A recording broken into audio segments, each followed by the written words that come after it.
हैं, कहते हैं हम गायत्री मंत्र जप करते हैं। कितनी बार करते हैं साहब? तो 3 बार गायत्री मंत्र मैं धूप अगरबत्ती दिखा के और 3 बार गायत्री मंत्र बोल देता हूँ, जो कुछ भी है। अब गायत्री मंत्र की क्या प्रधानता है? आखिर श्रुतियों में, स्मृतियों में, इतिहास, पुराण, शास्त्रों में जगह जगह गायत्री की महिमा भरी हुई है। अभी आप गायत्री की महिमा श्रीमद् देवी भागवत भी श्रवण कर रहे हैं, उसमें भी देखा। अभी आपने शिव महापुराण श्रवण किया, उसमें भी गायत्री की महिमा आपने श्रवण करी। आपने जो योग वासिष्ठ श्रवण किया, उसमें भी गायत्री की महिमा इस तरीके से आपने श्रवण करी। तो कुछ ऐसे श्लोक और रेफरेंसेज कि गायत्री की क्या महिमा है। तो गायत्री की महिमा के लिए नारायणोपनिषद है, वो कहता है गायत्री छंदसाम मातेति, यानी गायत्री समस्त वेदों की माता है। तो इसलिए हम लोग जयकार भी करते हैं, वेद माता गायत्री की जय। देव माता, वेद माता, देव माता, विश्व माता, सब ये गायत्री माता ही है।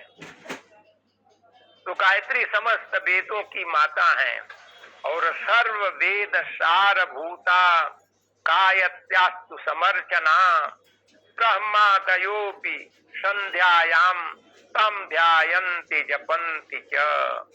ये देवी भागवत जो आप लोग श्रवण कर रहे हैं, जब एकादश स्कंध आएगा तो एकादश स्कंध में ये देवी भागवत में गायत्री उपासना के बारे में, उसके महत्व के बारे में, उसकी महिमा के बारे में कहा गया है। क्या कहा है? सर्व वेद सारभूता गायत्रास्तु समर्चना ब्रह्मादयोपि संध्यायाम ताम ध्यायन्ति जपन्ति च। गायत्री की उपासना समस्त वेदों की सारभूत है। गायत्री की उपासना समस्त वेदों की सारभूत है। अब बताइए, ब्रह्मा आदि देवता भी संध्या काल में गायत्री का ध्यान और जप करते हैं। सृष्टि की रचना करने के लिए भी जब ब्रह्मा को सृष्टि की रचना के लिए कहा गया तो कैसे करें कैसे करें, तो उन्होंने गायत्री जप ही 10,000 वर्ष तक गायत्री जप ही किया। उसके बाद उनको शक्ति प्राप्त हुई सृष्टि रचना के लिए। देवी भागवत के 12वें स्कंद में आता है कि गायत्र्युपासना नित्या सर्ववेदहि समीरिता यया बिना पातो ब्रह्मस्याति सर्वथा। यानी गायत्री की उपासना को समस्त वेदों ने अनिवार्य कहा है। गायत्री की उपासना को समस्त वेदों ने अनिवार्य कहा है। इस गायत्री की उपासना के बिना ब्राह्मण का तो सब तरह से अधःपतन है ही। ये देखिए, केवल ब्राह्मण नहीं, अब हमारे वहां तो आप लोगों को मालूम होना चाहिए कि जो गायत्री परिवार में आ जाता है तो एक मंत्र है, उस मंत्र को मैं सुना देता हूँ। ओम स्तुता मया वरदा वेद माता प्रचोदयन्ताम पावमानी द्विजा नाम। द्विजा नाम, देखिए द्विजा नाम, दूसरा जन्म हो जाता है जो इस गायत्री की उपासना करता है, दूसरा जन्म हो जाता है और दूसरे जन्म को परिवर्तन हो जाता है। वो ब्राह्मणत्व को प्राप्त हो जाता है जो गायत्री उपासना करता है। जन्म से नहीं, वो कर्म से ब्राह्मण हो जाता है। ब्राह्मण द्विजा नाम। तो ये माता गायत्री जो है ना, दूसरा जन्म कर देती है, द्विज बना देती हैं। तो गायत्री की उपासना को समस्त वेदों ने नित्य यानी अनिवार्य कहा है। इस गायत्री की उपासना के बिना ब्राह्मण का तो सब तरह से अधः पतन हो जाता है। इसलिए गायत्री उपासना नित्य और अवश्य करनी चाहिए। और शंख स्मृति क्या कहती है? शंख स्मृति कहती है अभिष्टम लोकमाप्नोति प्राप्नुयात काममीप्सितम्। गायत्री वेद जननी गायत्री पापनाशिनी गायत्र्याः परमं नास्ति दिविचेह च पावनम्। हस्तत्राणप्रदा देवी पततं नरकार्णवे। ये संस्कृति कहती है गायत्री की उपासना करने वाला द्विज अपने अभिष्ट लोक को पा जाता है। आत्मबल संपन्न बने। तो सबसे पहले गायत्री उपासना वाला तो दिव्य हो जाता है। परमार्थ के लिए स्वार्थ को छोड़ना आवश्यक है। की उपासना करने वाला द्विज भौतिक श्रेय समृद्धि की कामनाओं से लोक को पा जाता है।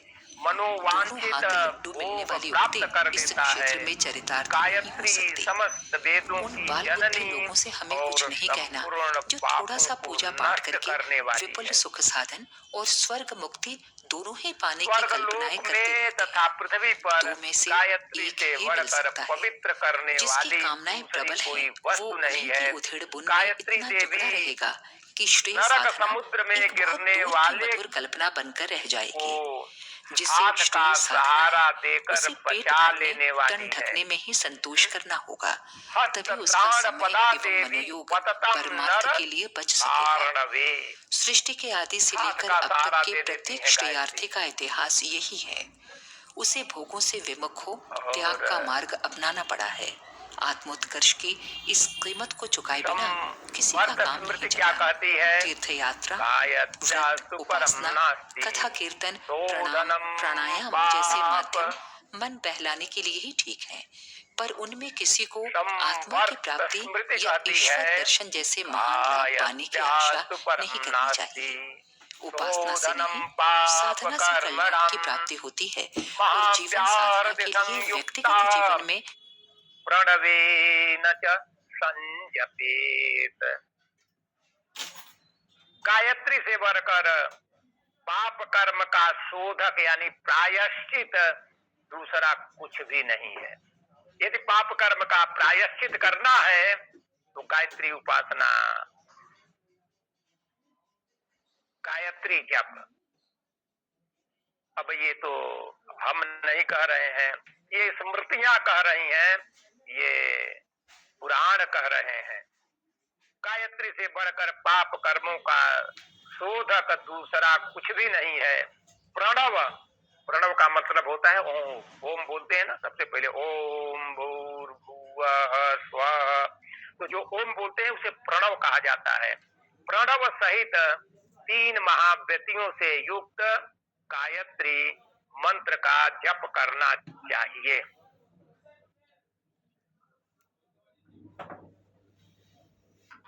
अब बृहद्यो याज्ञल्प क्या कहता है? नास्ति गंगासनम समम तीर्थम न देवः केशवात् परः गायत्र्यास्तु परम जप्यम न भूतम न भविष्यति। साब गंगा जी के समान तीर्थ नहीं है। चाहे जहाँ कहीं भी आपको गंगा जी के तो दर्शन मात्र से पाप नष्ट हो जाते हैं, पवित्रता आ जाती है। तो गंगा जी के समान तीर्थ नहीं है। भगवान विष्णु से बढ़कर देवता नहीं है और गायत्री से बढ़कर जपने योग्य मंत्र न हुआ है न होगा। गायत्र्यास्तु परम जप्यम न भूतम न भविष्यति।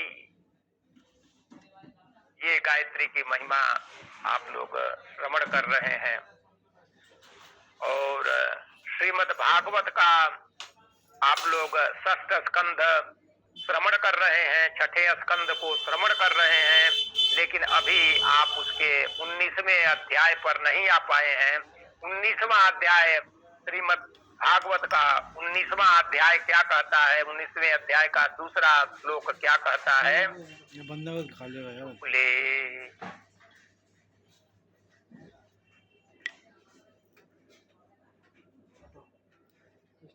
मार्गशिरे पक्षे योधिर्भुतरुणव्ययज्ञया आरवेत व्रतमिदं सर्वकामादिकमादितम्। तो जो मार्गशीर्ष का शुक्ल पक्ष है ना, भगवान कहते हैं ना कि माथा नाम मार्ग शीर्षो हम, मार्ग है। यदि उस समय गायत्री उपासना की जाए तो दो पवित्र चीजें एक साथ इकट्ठी हो जाती हैं। मार्ग शीर्ष एक तो भगवान केशव का दिन, महीना, प्रिय महीना, और गायत्री भगवान केशव का स्वरूप, दोनों सम्मिलित होकर सोचिए कि क्या दिव्यता हम सभी में प्रदान कर देंगे ईश्वर भगवान परमात्मा। तो ये भगवान की वाणी हम लोग नित्य श्रवण करते हैं, उच्चारण करते हैं, धारण करते हैं, अपने जीवन में धारण करने का भी प्रयास करते हैं। कल से एकादशी के दिन से आमतौर पर हम लोग प्रयास यही रहता है कि जब नया अध्याय शुरू हो तो एकादशी के दिन से शुरू किया जाए। तो कल एकादशी थी। आज तो जब मैं आया था उस समय मैं आप लोगों को मिलाना चाहता था। बहुत जबरदस्त यहाँ परिक्रमा, नंगे पांव भीड़, अपार जन समूह, कहाँ चला जा रहा है, क्यों जा रहा है, ये हमें नहीं पता। मैंने लगाया भी था लेकिन वो लिंक जुड़ नहीं पा रहा था उस समय सड़क से ही जब मैं आ रहा था, कि अपार जन समूह को मैं दिखाऊं कि किस तरीके से लोग इस मथुरा वृंदावन की परिक्रमा कर रहे हैं। लोग साहब नंगे पांव, अपार जन समुदाय, एक पटरी पूरी सड़क की एक पटरी पूरी भरी हुई थी। लेकिन वो लिंक से हम जुड़ नहीं पाए। काफी प्रयास किया, बहुत देर के बाद जुड़े जब मैं कमरे में आ गया।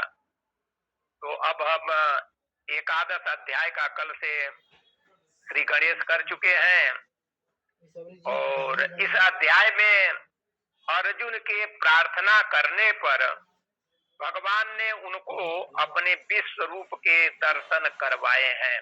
और कल एकादश अध्याय का आप सभी ने श्रवण भी किया, और बीच बीच में बताया कि भगवान का देखिए विश्व रूप दर्शन कीजिए, ये चतुर्भुज रूप दर्शन कीजिए, ये द्विभुज रूप दर्शन कीजिए। जैसे जैसे अर्जुन कहते जा रहे हैं वैसे वैसे भगवान, क्योंकि वो सखा भी हैं और शिष्य भी हैं, इसलिए सारी बातें अर्जुन की मानते हुए और भगवान अर्जुन को उस विश्व रूप का दर्शन करवाए हैं। और इस अध्याय के अधिकांश में केवल विश्व रूप का और उनके स्तवन का ही, उच्चारण का ही प्रकरण है। इसलिए इस अध्याय का नाम क्या है? विश्व रूप दर्शन योग। जब वो पुस्तिका पढ़ते हैं तो बोलते हैं ना, ओम तत्सदिति श्रीमद् भगवद गीता उपनिषद ब्रह्म विद्यायाम योग शास्त्रे श्री कृष्णार्जुन संवादे विश्व रूप दर्शन योगो नामैकादशोऽध्याय। इसलिए इसका नाम विश्व रूप दर्शन योग इस अध्याय का नाम रखा गया है।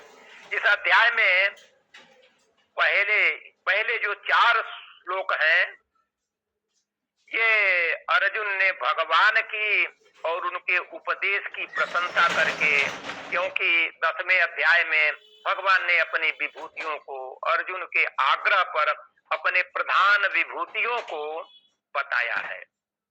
अब उसको सुनने के पश्चात अर्जुन ने भगवान के उपदेश की प्रशंसा करके और विश्व रूप, अब विभूतियां तो इतनी हैं, जब भगवान कह दिए, भगवान जब यही कह दिए, अंत में क्या कह दिए?